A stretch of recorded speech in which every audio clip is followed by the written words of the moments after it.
El círculo. La calle estaba oscura y fría, un aire viejo, difícil de respirar, y como endurecido en su quietud, lo golpeó en la cara.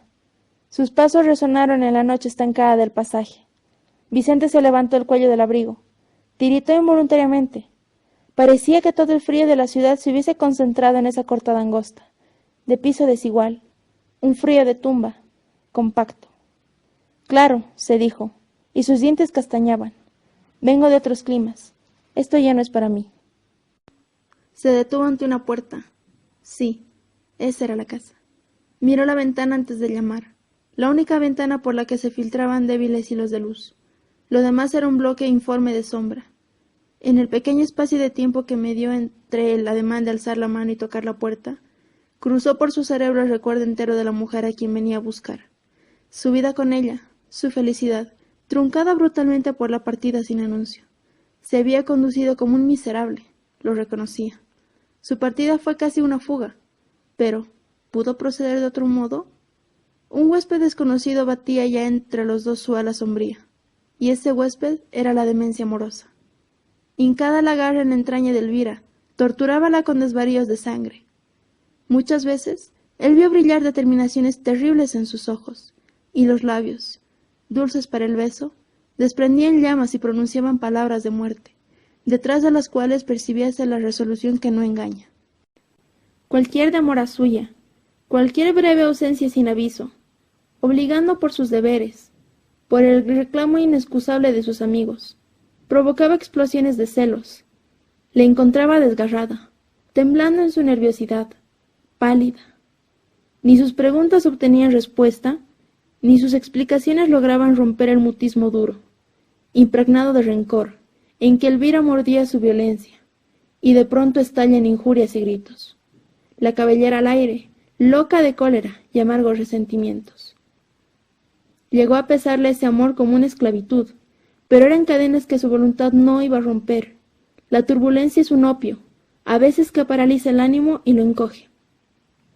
Vivía Vicente refugiado en su temor, sabiendo, al propio tiempo, lo mismo que el guardián del laboratorio, que sólo de él dependía desatar el nudo de serpientes confiado a su custodia. Y la amaba, además. ¿Cómo soportar sino como una enfermedad del ser querido?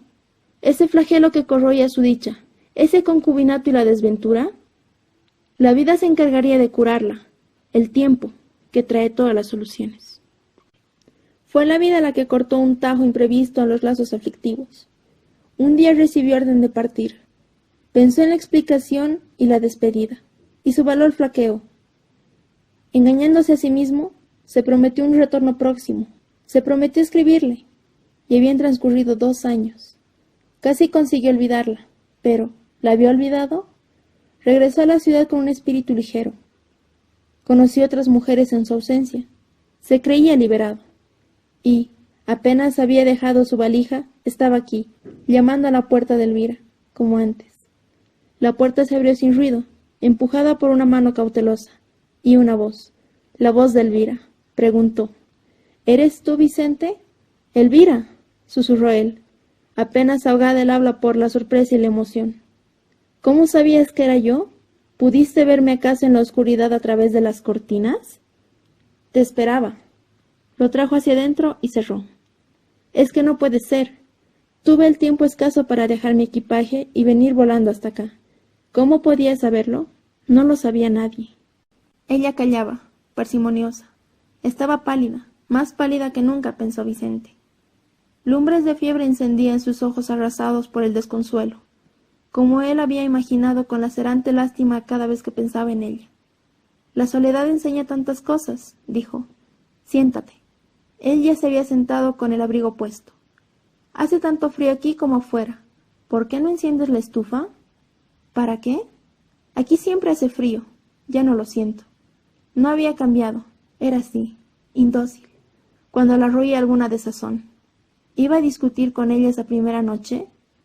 Le tomó de la mano helada y permanecieron en silencio. La habitación estaba casi en penumbra, otra de sus costumbres irritantes. Pero, en fin, no le había hecho una escena. Él esperaba una crisis, recriminaciones, lágrimas. Nada de eso hubo. Sin embargo, no estaba tranquilo. La tormenta podía estar incubándose. Debajo de esa máscara podía hallarse, acechante, el furor, más aciago y enconado por el largo abandono. Tardaba empero en estallar. De la figura sentada a su lado solo llegaba un silencio apacible, una serena transigencia. Comenzó a removerse, inquieto, y de pronto se encontró haciendo lo que menos había querido, lo que se había prometido no hacer, enzarzado en una explicación minuciosa de su conducta, de las razones de su marcha subrepticia, disculpándose como un niño. A medida que hablaba, comprendía la inutilidad de esa mea culpa y el humillante renuncio, mas no interrumpía su discurso, y sólo cuando advirtió que sus palabras sonaban a hueco, calló en medio de esa frase, y su voz se ahogó en un tartamudeo. Con la cabeza baja, sentía pasar el tiempo como un agua turbia. «De modo», dijo ella al cabo, «que estuviste de viaje». La miró Vicente, absorto, no sabiendo si se burlaba de él. ¿Cómo iba a decirle ahora que lo ignoraba? ¿Que en 2 años no se había enterado siquiera del curso de su existencia? ¿Qué juego era ese? Buscaba herirlo, probablemente simulando un desinterés absoluto en lo que a él le concernía, a una costa de desmentirse. ¿No acababa de afirmar que ella lo sabía todo? Bah, se cuidó, no obstante, de decírselo. No quería dar pretexto para que se desatara la tormenta que su tacto había domesticado esa noche. Decidió responder como al descuido. Sí, estuve ausente algún tiempo. Solo después de una pausa, Elvira comentó enigmática. ¿Qué importa?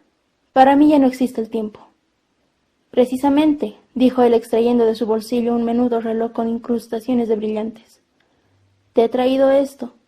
Nos recuerda que el tiempo es una realidad. Consideró Elvira la joya unos instantes, sin ajustar el broche. Puso el reloj en su muñeca. Muy bonito, elogió. No sé si se puede usarlo. ¿Por qué no? Déjalo ahí, en la mesita, dijo ella. Pareces enferma, pensó Vicente, mientras depositaba el reloj sobre el estuche abierto.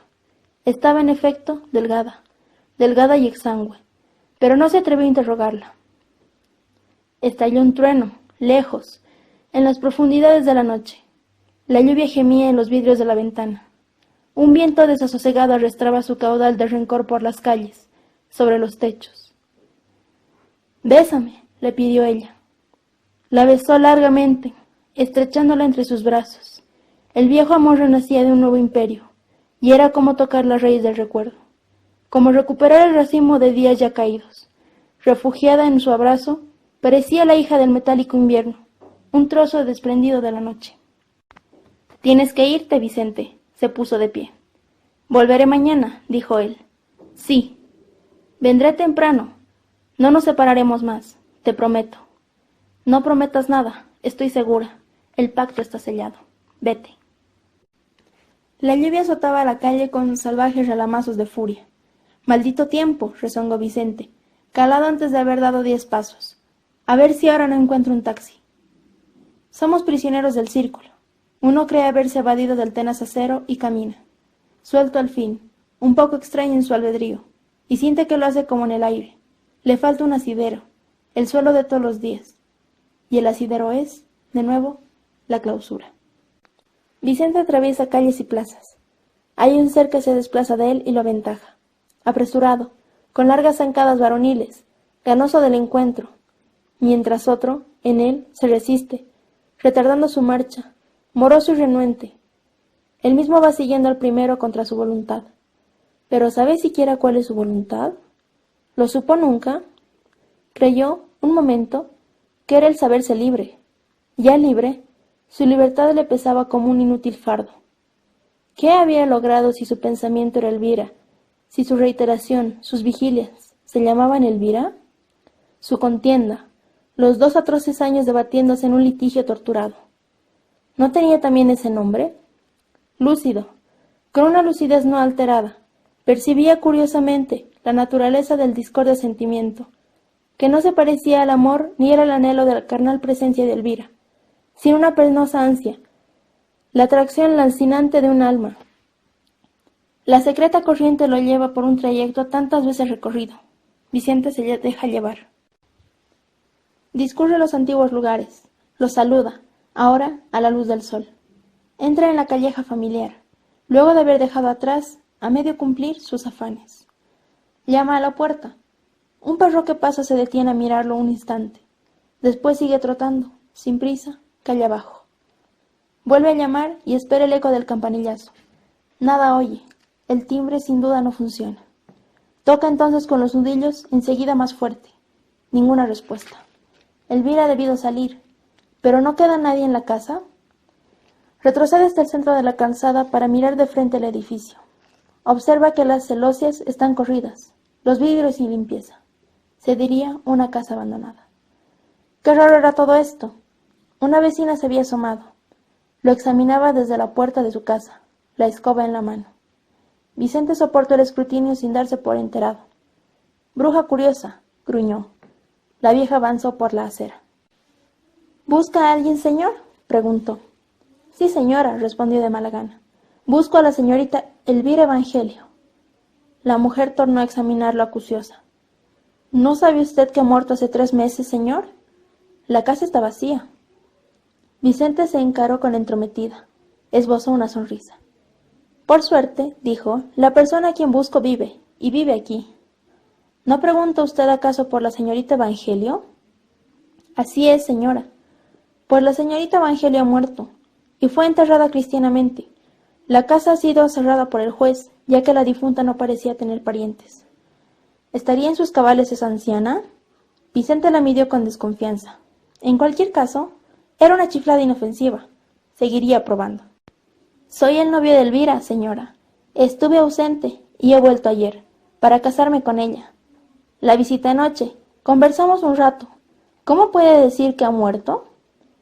La mujer lo contemplaba ahora con espanto, dando pequeños grititos de desconcierto. Llamó en su auxilio al señor de aspecto fúnebre, con trenzas de funcionario jubilado, que había salido a regar sus plantas en la casa del frente, y a quien Vicente recordaba haber visto en la misma faena alguna vez. El hombre se acercó sin dar muestras de apresuramiento. ¿Oye usted lo que dice este señor don Cesario? Que anoche estuvo en esta casa, con la señorita Elvira, visitándola, hablando con ella. Los ojos del jubilado se clavaron hoscos en Vicente unos segundos. No le encontró digno de dirigirle siquiera la palabra.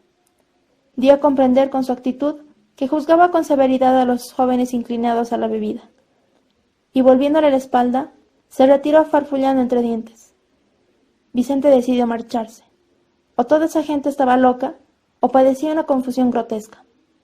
¡Par de zopencos! Después de todo, tenía un viso cómico el asunto. Se reiría Elvira al saberlo.